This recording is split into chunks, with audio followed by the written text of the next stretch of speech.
नमस्कार दोस्तों, ज्ञान गंगा ऑनलाइन क्लासेज में आपका स्वागत है। दोस्तों, सिविल इंजीनियरिंग के बिल्डिंग मटेरियल्स में आज हम पढ़ेंगे सीमेंट पार्ट 3। दोस्तों, जिसमें आज हम पढ़ेंगे टेस्ट ऑफ सीमेंट्स। दोस्तों, पिछली वीडियो हमने पढ़ा था manufacturing of cement and hydration of cement. जिस किसी ने वीडियो ना देखी है दोस्तों, नीचे दिए गए डिस्क्रिप्शन बॉक्स में लिंक में जा देख सकते हैं। साथ ही साथ हमारे चैनल पर चला गई अन्य सभी क्लासेस टेक्निकल और नॉन टेक्निकल के लिंक भी नीचे डिस्क्रिप्शन बॉक्स में दिया है। दोस्तों, आप उन्हें जाके देख सकते हैं। साथ ही साथ हमारे चैनल पर यदि नए हैं तो आप सब्सक्राइब जरूर करें, लाइक कमेंट और शेयर करना ना भूलें। दोस्तों, अपनी वीडियो स्टार्ट करते हैं। दोस्तों, आज हमारा पहला टॉपिक टेस्ट ऑफ सीमेंट, जिसमें पहला है हमारा दोस्तों फाइनेंस टेस्ट, या जिसे महीनता परीक्षण कहते हैं। दोस्तों, महीनता परीक्षण में ये दो टाइप्स के होते हैं दोस्तों। पहला सीव टेस्ट, दूसरा दोस्तों एयर परमेबिलिटी टेस्ट या परमेबिलिटी टेस्ट। दोस्तों, इस टेस्ट का यूज़ क्या है? Mainly fineness test is use for check proper grinding of cement. दोस्तों, इसका कहने का मतलब यह है कि हमारा जो सीमेंट का फाइनेंस पार्ट जितना महीन है वो हम चेक करने के लिए इस टेस्ट का उपयोग करते हैं, जिसमें हम सीव टेस्ट करते हैं। जिसमें हम सीव लेते हैं दोस्तों, और सीव में हम सीमेंट डाल के उसका प्रॉपर उसके जो फाइनेंस पार्ट हैं उसकी ग्राइंडिंग से पता करते हैं कि यह कितने फाइन पार्ट्स पिसा गया है। दोस्तों, सीव टेस्ट में पहला हम बात करें तो सीव टेस्ट, इसमें IS सीव नंबर 9। दोस्तों, ये सीव नंबर जो होता है आपकी हमारी चालनी होती है उसका सीव नंबर स्टैंडर्ड होता है दोस्तों। IS सीव नंबर 9 से हम इस टेस्ट को करते हैं, जिसे 90 माइक्रोन, या दोस्तों अगर हम की बात कीजिए तो इसका साइज़ होगा दोस्तों 0.09 mm। दोस्तों, आपका काफ़ी बहुत स्मॉल फाइन दोस्तों इसका होल होता है छन्नी का, तो इससे आपका सीमेंट पास हो जाता है। तो इसमें हम ये चेक करते हैं दोस्तों, इसमें हम पहले 15 मिनट तक दोस्तों उसको सेक करेंगे, ऐसे चाल लेंगे 15 मिनट तक। इसे बिल्कुल इसे जो चालनी होती है इसमें प्रॉपर से घुमाएंगे। इसमें दोस्तों पासेस थ्रू 90%। इसका कहने का मतलब है दोस्तों, इसमें सीमेंट आपका 90% आपका जो सीव होगी, जो आपकी सीव चालनी है, इससे आपका 90% गुजर जाना चाहिए। इसके दोस्तों आपका 90% आपके जो पार्टिकल्स हैं वो आपको इस सीव के नीचे से पास हो जाने चाहिए। और रिमेंस अलाउ या रिटेन जो होता है दोस्तों 10%। मतलब दोस्तों इसको आप इस प्रकार समझ सकते हैं, मान लो आपके पास सीव में आपका 100 ग्राम सीमेंट था। दोस्तों 100 ग्राम सीमेंट था, मान लो दोस्तों इसमें 100 ग्राम सीमेंट था। अब दोस्तों आपने 15 मिनट तक आपने इस चालनी को 15 मिनट तक सेक किया, इसे हिलाया, फिर इसमें आपका जो पार्टिकल्स हैं वो आपके बीच से पास हो गए। दोस्तों, इसका 90% हम कहेंगे तो 100 का 90% 90 ग्राम इससे दोस्तों निकल गया। तो आपके लगभग आपका 10 ग्राम ही आपका इसके जो सीव थी इसके ऊपर चालनी के ऊपर बच गया। तो दोस्तों इस टेस्ट में ये होता है कि आपका 90% गुजर जाना चाहिए और 10% रिटेन चल जाएगा, या आपका 10% अलाउ है दोस्तों। 10% तक इसमें जो फाइनेंस पार्टिकल है अगर रिटेन करता है तो ये इस टेस्ट में अलाउ है। दोस्तों 90% आपका पास होना चाहिए और रिटेन ये रुका हुआ आपका 10% तक हो सकता है, इससे ज़्यादा आपका रिटेन नहीं होना चाहिए।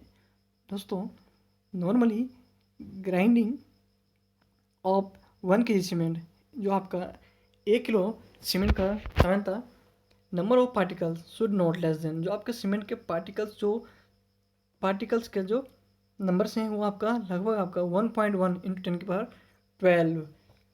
दोस्तों इनके पार्टिकल्स का इतने नंबर इससे कम नहीं होना चाहिए। तो दोस्तों आपका नॉर्मल एग्जाम्पल क्वेश्चन बन सकता है। दोस्तों नेक्स्ट पढ़ेंगे हम परमेबिलिटी या एयर परमेबिलिटी टेस्ट। दोस्तों, this test is better than to sieve test.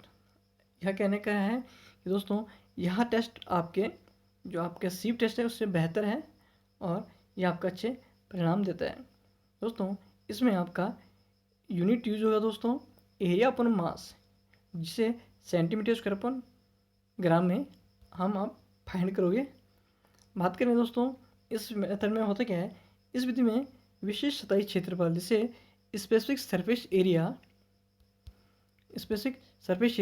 जिस सेंटीमीटर स्क्वायर पर ग्राम के आधार पर ज्ञात किया जाता है, जिसे ब्लेंड ऑपरेटर्स द्वारा मापा जाता है।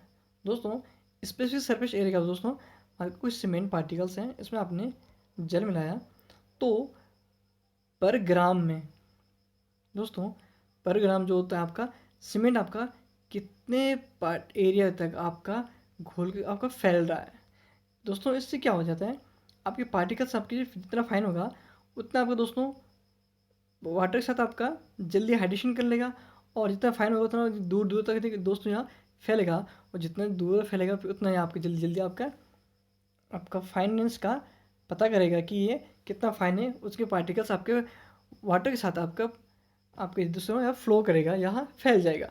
तो नॉर्मली यहाँ ओपीसी सीमेंट के लिए दोस्तों 2250 या 2250 सेंटीमीटर स्क्वायर पर ग्राम दोस्तों आपका नॉर्मल जो ओपीसी ऑर्डिनरी पोर्टलर सीमेंट होता है दोस्तों, उसका स्पेसिफिक सरफेस एरिया आपका ये आपका माना जाता है दोस्तों। ये तो हमारा फाइनेंस टेस्ट। सेकंड बात करें दोस्तों, केमिकल कंपोजिशन टेस्ट या रासायनिक संगठन दोस्तों, इसमें सीमेंटिकल सूचकांक या जो सीमेंटेशन रेशियो होता है, इसमें दोस्तों अम्लीयपन क्षारीय मानते हैं, जिसका रेंज आपका 1 से 1.67 तक माना जाता है। मतलब 1 से 0.67 के बीच, 0.006 कह सकते हैं दोस्तों, 1 के अराउंड इसके बीच का इसका रेशियो आता है। और दोस्तों सीमेंट के 1 kg 1 ग्राम भार को दोस्तों गर्म करने पर या जलाने पर बर्न कितने पे 900 से 1000 डिग्री सेंटीग्रेड पर बर्न कर पर 4% से अधिक दोस्तों उसमें वेट में कमी नहीं होनी चाहिए दोस्तों। अगर 1 ग्राम आप सीमेंट को गर्म करोगे तो दोस्तों इसको यदि आपने बर्न किया तो उसके वेट में दोस्तों आपका 4% से अधिक लॉसेस नहीं होना चाहिए। तो दोस्तों या 1 ग्राम भी हो सकता है या 10 ग्राम मान लो, यहाँ ये तो आपको दोस्तों ये तो आपको एक चेक करने के लिए मापा गया एक मेजरमेंट है, या 1 ग्राम हो सकता 10 ग्राम। तो मेन पार्टिकल्स ये है दोस्तों, इसमें 0.4% से अधिक इसमें लॉसेस नहीं होना चाहिए according two by weight of cement. Next हमारा दोस्तों इसमें सीमेंट में MgO सल्फर इनसॉल्युबल रेजिड्यूज की मात्रा अधिक नहीं होनी चाहिए दोस्तों। इसमें MgO सल्फर आपके इनसॉल्युबल रेजिड्यूज की मात्रा दोस्तों आपके ज़्यादा नहीं होनी चाहिए।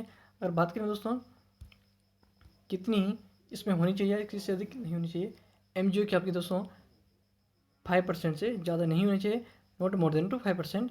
सल्फर की बात कीजिए दोस्तों, आपका यह आपका 2.75 से 3 के बीच हो सकती है, ऐसे ज़्यादा नहीं होनी चाहिए।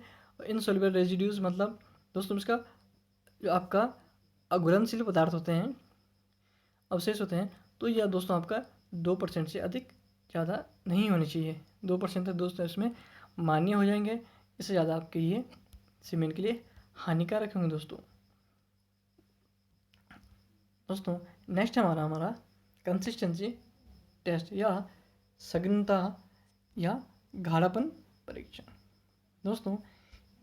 This test is determine the percentage of water requirement of cement paste दोस्तों। इसमें हम क्या करते हैं, सीमेंट में आपकी पानी की कितनी रिक्वायरमेंट होगी ये फाइंड करते हैं दोस्तों।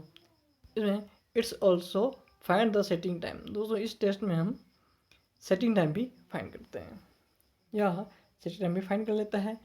इसके लिए दोस्तों विकेट ऑपरेटर्स, इसे VV मोड भी कहते हैं, प्रयोग किया जाता है दोस्तों। इसमें नीडल जो होती है आपकी स्विंग को पेस्ट में 33 से 35 mm पेनिट्रेट धंसने पर पेस्ट को स्टैंडर्ड कंसिस्टेंसी माना जाता है दोस्तों। कहने मतलब ये होगा, आपका जो पेस्ट होगा उसमें जो आपका अपरेटस में है, जिसे हम अभी देखेंगे, अपरेटस में 33 से 35 दोस्तों, 33 से 35 आप पेनिट्रेट हो जाएगा, तो वो जो पेनिट्रेशन जो डेप्थ होगी वो आपका एक स्टैंडर्ड कंसिस्टेंसी माना जाएगा दोस्तों। इस डेप्थ के लिए आपका सीमेंट पेस्ट आपका स्टैंडर्ड कंसिस्टेंसी में है दोस्तों। तो 33 से 35 mm ऊपर से पेनिट्रेट टू टॉप, या टॉप की बात कर रहे हैं दोस्तों, और बॉटम की बात करें तो 5 से 7 mm बॉटम डिस्टेंस है दोस्तों। Percentage of water for normal consistency इसके लिए दोस्तों फॉर्मूला होता है पी बराबर डब्लू डब्लू डबल अपन सी तो weight of water upon double upon weight of cement into इसे दोस्तों आपको वाटर सीमेंट रेशियो भी कहते हैं, कंसिस्टेंट ऑफ वाटर। दोस्तों इस टेस्ट में टेम्परेचर आपका 27 ±2% रखा जाता है। ह्यूमिडिटी आपकी 90% होनी चाहिए और मिक्सिंग टाइम इसमें 3 से 5 मिनट तक रख सकते हैं। दोस्तों आपका कंसिस्टेंसी आपका 25 से 35 के बीच आती है दोस्तों। तो वाटर कंसिस्टेंसी दोस्तों आपकी मेनली 25 से 35 तक दोस्तों आपका वेरी करती है, ये इसके बीच आती है। या सीमेंट का कंसिस्टेंसी आपकी 25 से 35 के बीच होती है। दोस्तों इस डायग्राम से आप समझ सकते हैं ये हमारा विकेट एपरेटस टेस्ट है, जिसमें दोस्तों हमने अभी पढ़ा था कि जो ये हमारा दोस्तों ये हमारा एपरेटस है, जिसमें हमने पढ़ा था कि यहाँ इसका साइज दोस्तों उसमें 80 mm तो उसका आपकी दोस्तों उसकी लेंथ है, और डेप्थ की बात की तो 40 mm। दोस्तों ये 40 mm है, तो इसमें हमने पढ़ा था टॉप से 36 से 35। दोस्तों ये अगर 40 है तो 30 इसकी डेप्थ की बात की दोस्तों 33 से 35 टॉप से यहाँ अगर पेनिट्रेट हो जाता है तो दोस्तों यह हमारे स्टैंडर्ड कंसिस्टेंसी मानी जाएगी। दोस्तों ये आपकी अगर बॉटम से मानी जाए दोस्तों ऊपर की ओर 5 से 7 mm टॉप्स की ओर, तो दोस्तों यहाँ भी आपकी स्टैंडर्ड कंसिस्टेंसी में आएगी। तो इसमें दोस्तों आपका एपटेस्ट होता है, जिसमें ये आपकी फ्रीली एक हिंज टाइप की स्क्रू होता है, जिसे आप इसमें पेस्ट भरा जाता है और इसमें आपका ये ड्रॉप किया जाता है। दोस्तों इसमें आपका ये वाली इस डायग्राम से दोस्तों आप समझ सकते हैं। दोस्तों ये आपका इसका 80 mm का ये वाली यहाँ से यहाँ तक की लेंथ है, और डेप्थ की दोस्तों आपका 40 mm तक है। और ये दोस्तों आपका जो आपके नीडल है, अगर इसमें पेस्ट भर जाएंगे तो इसमें दोस्तों आपका इस सरफेस से आपका 33 से 35 तक आपका डेप्थ तक जाएगी। दोस्तों इसको आप इस तरीके से समझ सकते हैं। दोस्तों यहाँ से आपका बहुत इस सरफेस से नीचे आपका 33 से 35 दोस्तों 35 तक आपको बॉटम की ओर जाएगा। तो ये आप दोस्तों आपकी स्टैंडर्ड कंसिस्टेंसी में आएगा। या दोस्तों अगर बॉटम से बात की जाए तो ऊपर की ओर, तो दोस्तों आपका 5 से 7 mm ऊपर की ओर, तो भी दोस्तों यहाँ पे की आपका स्टैंडर्ड कंसिस्टेंसी में मानी जाएगी। तो ये तो दोस्तों आपका एपरेटस। दोस्तों इसी में हम दोस्तों पढ़ेंगे इनिशियल सेटिंग टाइम टेस्ट, प्रारंभिक जमाव काल समय। दोस्तों इसके लिए भी विकेट एपरेटस यूज़ किया जाता है। इसमें आपका सीमेंट आपका लगभग 300 से 400 ग्राम माना जाता है, और वाटर कंसिस्टेंट दोस्तों इसमें आपका 0.85 पी मानी जाती है, और स्क्वायर नीडल यूज़ होती है, और 1 mm या 1.13 mm जो आपकी स्क्वायर शेप में आपकी नीडल होती है। इसमें दोस्तों क्या होता है, सुई के आधार प्लेट से 5 mm ऊपर तक टॉप तक धंसने में असमर्थ होने तक इसको समय को दोस्तों प्रारंभिक समय जमाव काल कहते हैं। दोस्तों उसका कहने का मतलब यही है कि इस डायग्राम में दोस्तों हमने पढ़ा था, यदि यह इस बॉटम तक धंसने में असमर्थ हो जाए 5 mm तक, ये आपका इस बॉटम से 5 mm या 5 से 7 mm तक दोस्तों आपका इसके ऊपर नीचे अब पेनिट्रेट नहीं हो रही है, तो दोस्तों आपका इनिशियल सेटिंग टाइम में माना जाएगा। तो ये समझ लो दोस्तों आपका इनिशियल सेटिंग टाइम इसका आ गया दोस्तों। और अगर नॉर्मल ओपीसी की इनिशियल सेटिंग टाइम की बात की जाए तो यह आपका 30 मिनट या आधा घंटा या 1/2 हाफ आवर्स होता है। दोस्तों फाइनल सेटिंग टाइम की बात की जाए तो अंतिम जमाव काल, तो इसमें आपको सुई 5 से 7 mm तक दोस्तों कोई चिन्ह या इंडिकेशन ना छोड़े। दोस्तों इसमें क्या होता है, सेम इसको इसमें समझते हैं। दोस्तों यदि यहाँ पेनिट्रेट कर गई सुई है, यह इसके नीचे जा रही, यदि यह इसमें पेस्ट में बॉटम से 5 से 7 mm तक यहाँ दोनों पर कोई इंडिकेशन नहीं दे रही है, कोई मार्क नहीं छोड़ रही है, दोस्तों यहाँ आपका फाइनल सेटिंग टाइम में आ जाएगा। तो दोस्तों normal final setting time OPC के लिए दोस्तों यहाँ का 600 मिनट या 10 घंटे या 10 आवर्स आपके माना जाता है। तो आपका ओपीसी का इनिशियल सेटिंग टाइम 30 मिनट होता है और फाइनल सेटिंग टाइम आपका 600 मिनट या 10 आवर्स होता है। दोस्तों इसमें आपकी अलग अलग नीली यूज है। दोस्तों नेक्स्ट पढ़ेंगे इसमें हम साउंडनेस टेस्ट या निर्दोषिता परीक्षण। दोस्तों this test is find the presence of uncombined lime instrument and free lime instrument. दोस्तों इसका क्या है, मतलब ये साउंडनेस टेस्ट में क्या करते हैं दोस्तों, जो हम सीमेंट में फ्री लाइम होता है और अनकम्बाइंड लाइम जो आपसे सीमेंट से जुड़ा हुआ नहीं होता है, जो एक्स्ट्रा फ्री लाइम होता है, वो फाइंड करते हैं। दोस्तों इससे क्या होता है, क्योंकि दोस्तों आपका सीमेंट यदि एक्सेस हो, इससे पहले हमें पढ़ा था कि सीमेंट में यदि लाइम की मात्रा एक्सेस हो तो ये इसको आपको यहाँ आपका इसको अनसाउंड कर देगा।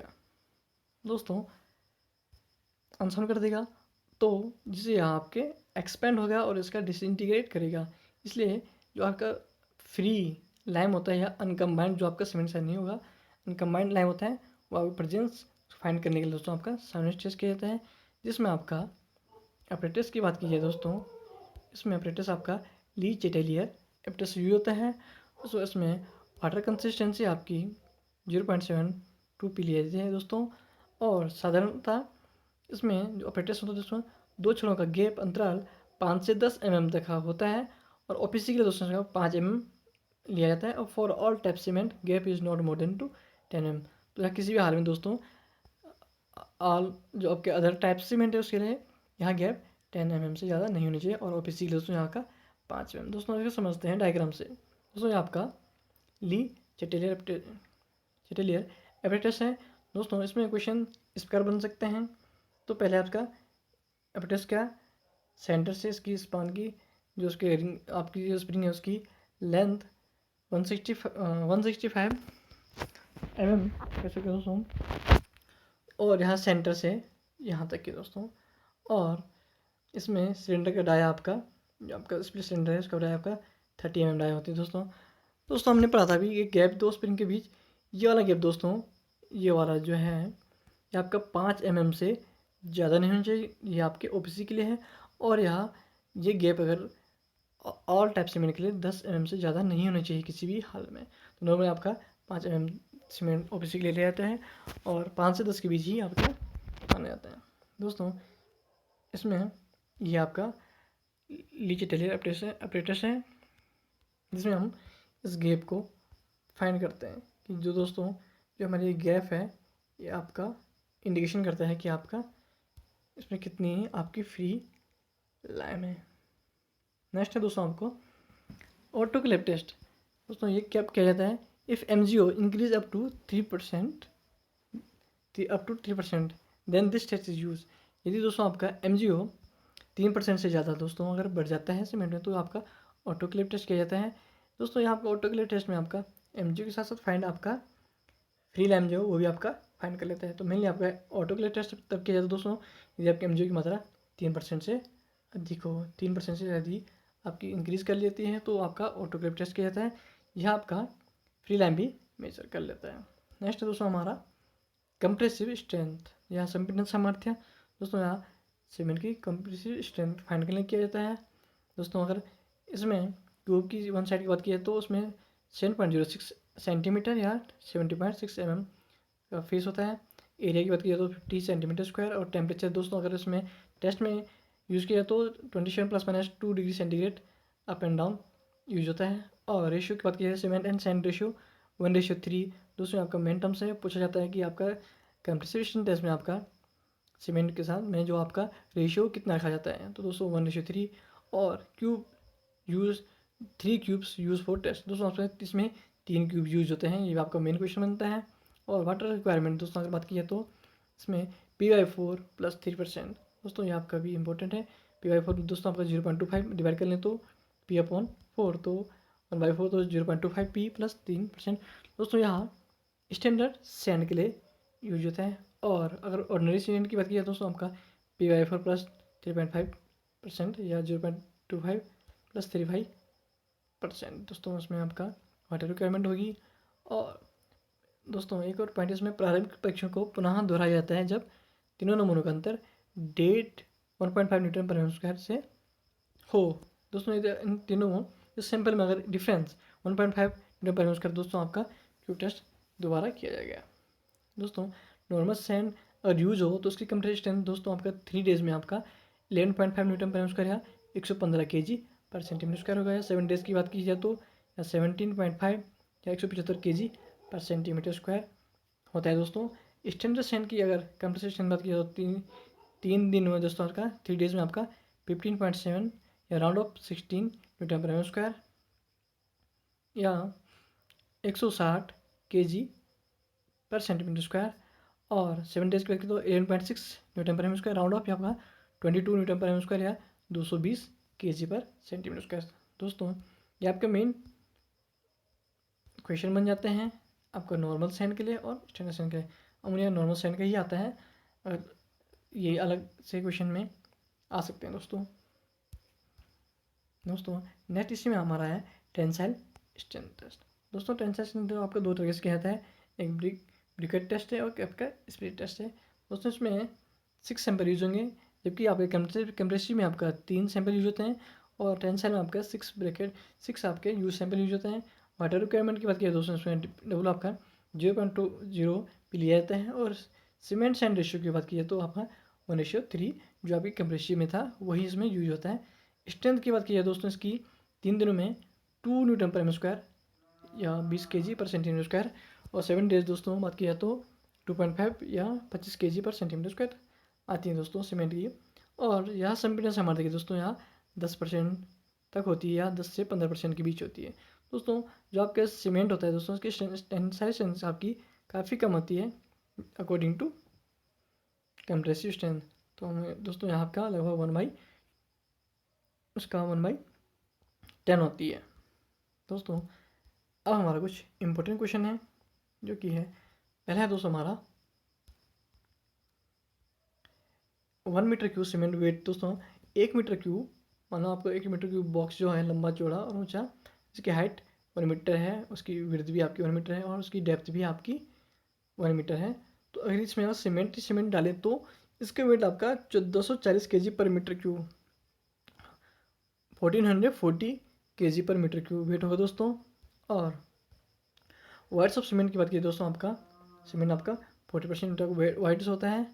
और स्पेसिफिक ग्रेविटी ऑफ सीमेंट दोस्तों आपके 3.10 से 3.20 तक होता है। यहाँ एवरेज की अगर बात की जाए दोस्तों यहाँ पर 3.15 लिया जाता है, जो आपकी 3.1 से 3.2 के बीच ही आएगा।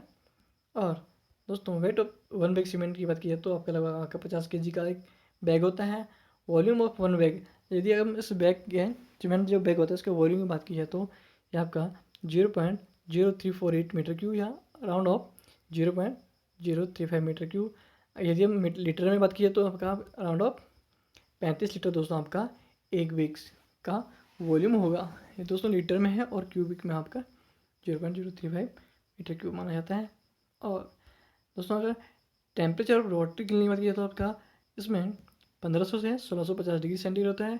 फ़ारेनहाइट में अगर बात की जाए तो 2400 डिग्री फ़ारेनहाइट से 2700 डिग्री फ़ारेनहाइट इसमें रोटनी क्लिनिक का टेम्परेचर होता है। और हाइट ऑफ सीमेंट बैग की बात की जाए तो उसका 18 सेंटीमीटर्स की हाइट होती है दोस्तों करते हैं की। और एरिया ऑफ सीमेंट बैग की बात की जाए तो 0.3 मीटर स्क्वायर, जिसमें आपका लेंथ दोस्तों आपका जो सीमेंट बैग होता है उसकी लेंथ राउंड ऑफ 80 सेंटीमीटर और उसकी विड्थ की बात की तो 38 centimetre.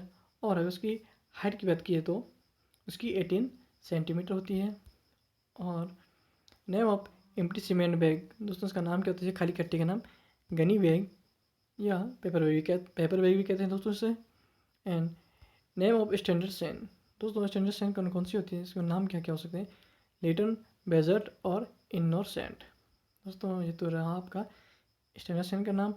Heat of hydration test किससे किया जाता है दोस्तों, ये हमारा बाई कैलोरीमीटर, जिसे कैलोरी पर ग्राम में मेज़र किया जाता है, इसकी यूनिट होती है। और 1 gram cement generate 120 calorie heats 80 calorie generate in first cement. दोस्तों इसका कहने का मतलब यह है कि 1 ग्राम सीमेंट दोस्तों आपका 120 कैलोरी आपका हीट जनरेट करता है, जो कि आपकी 7 डेज़ में ही आपके 80 कैलोरी निकल जाती है। तो कहने का मतलब आपका 7 डेज़ में ही आपकी मैक्सिमम हीट ऑफ हाइड्रेशन हो जाती है, या आपका जो हाइड्रेशन हो जाता है, इससे मैक्सिमम हीट आपकी आपकी बाहर निकल जाती है। और वैसे भी दोस्तों आपका सीमेंट का 7 डेज़ में आपका लगभग 2/3% आपकी स्ट्रेंथ मिल जाती है दोस्तों। इसका हीट वाइब्रेशन जल्दी जल्दी हो जाता है 7 डेज़ में आपका लगभग आपका मैक्सिमम आपकी कैलोरी भी आपकी बाहर निकल जाती है, या इसे हम कहेंगे हाइड्रेशन आपका मैक्सिमम हो जाता है। अमूमन यहाँ 2/3 आपकी स्ट्रेंथ मिल जाती है।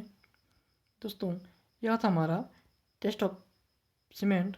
उम्मीद करते हैं दोस्तों आपको वीडियो पसंद आई हो। हमें सपोर्ट करें और शेयर करें। धन्यवाद।